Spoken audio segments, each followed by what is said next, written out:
Boker Tov and Shabbat Shalom. I hope that you and your families are all well.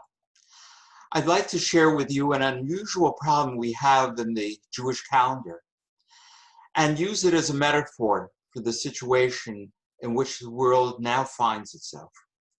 Let me explain. Last Shabbat, which seems like such a long time ago, we observed the second day of Shavuot. But let me ask you a question. For those who live in Israel, like my son and daughter-in-law, for example, what day was it for them? Well, it wasn't Shavuot, because in Israel, they don't have a second day of holidays. Only here in the diaspora do we. For them, it was a regular Shabbat. And they read the Torah portion of Naso. However, for us, last week, we read the special reading for the second day of Shavuot, which means that this Shabbat, tomorrow, we will be reading the portion of Naso, which Israel read last week. So what gives? How can it be that we are separated from each other as a Jewish community, that we will not be reading the same portion and for several weeks' time? How can we be so divided from one another in such a fundamental way? My friends, this fact has been on my mind for some time now, because our entire world has become separated and divided. We don't see eye to eye. It's often impossible to share with one another. We have seen, on the other hand, where people have come together, particularly at this time of pandemic, when so many have reached out to one another to lend support and aid to those in need. We have realized how interdependent we truly are, not only globally, but biologically. The virus can impact any of us, regardless of religion, ethnicity, or race. Viruses don't respect our superficial differences or boundaries. However, in spite of how interconnected we truly are, we don't have a deep appreciation of this fact. But we learned the implications on May 25th, a little over a week ago, when George Floyd, a Black man living in Minneapolis, was murdered by a policeman who put his knee on Floyd's neck for almost 9 minutes. Regardless of what crime Floyd was suspected of committing, the inhumanity to take the life of another human being in such an egregious way was inexcusable.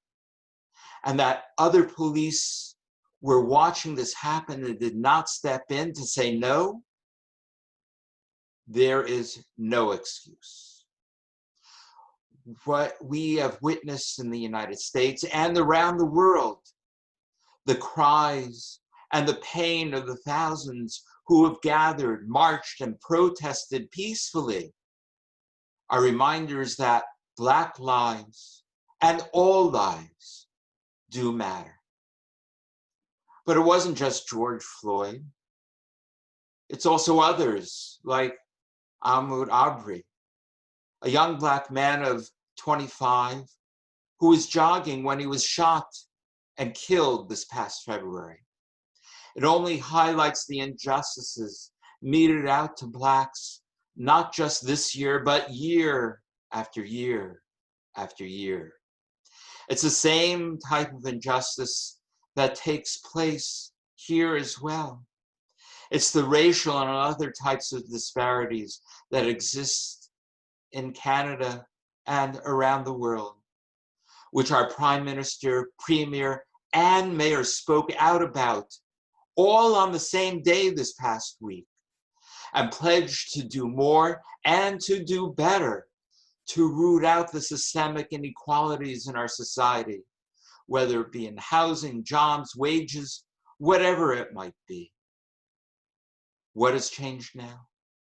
Why have we been witness to those who have raised their voices in the US and around the world, and who have begun the difficult conversations, serious conversations and reflections around the world on the issues of inequality?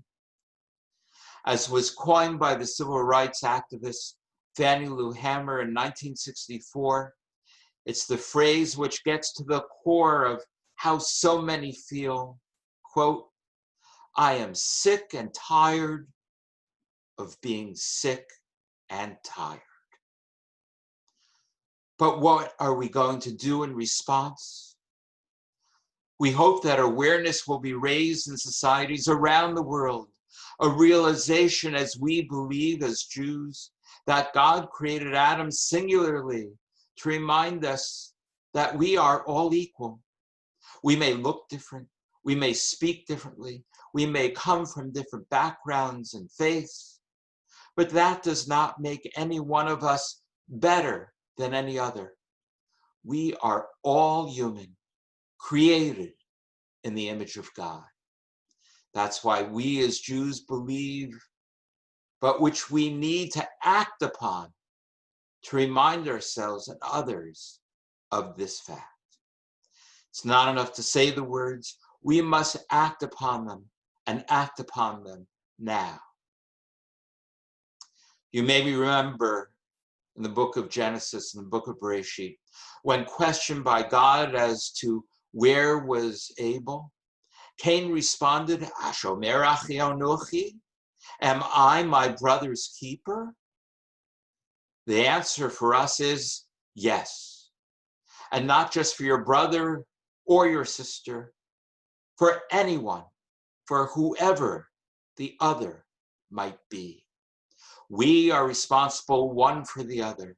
That's the lesson that we must remember, that regardless of our differences on the outside, on the inside, we are one and the same.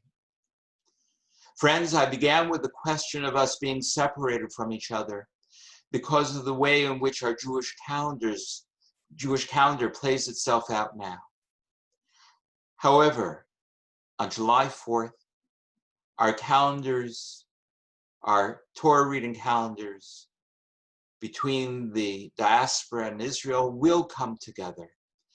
In Israel, they will read the Torah portion of Balak, and here, Chukat and Balak.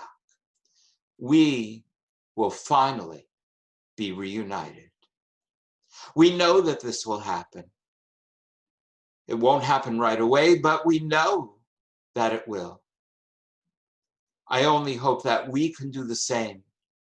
Come and bring ourselves together regardless of our differences. I don't know when, unfortunately. I don't know when. But I pray, I truly pray that we will work toward the day when we will come together because we truly are all God's children. Amen.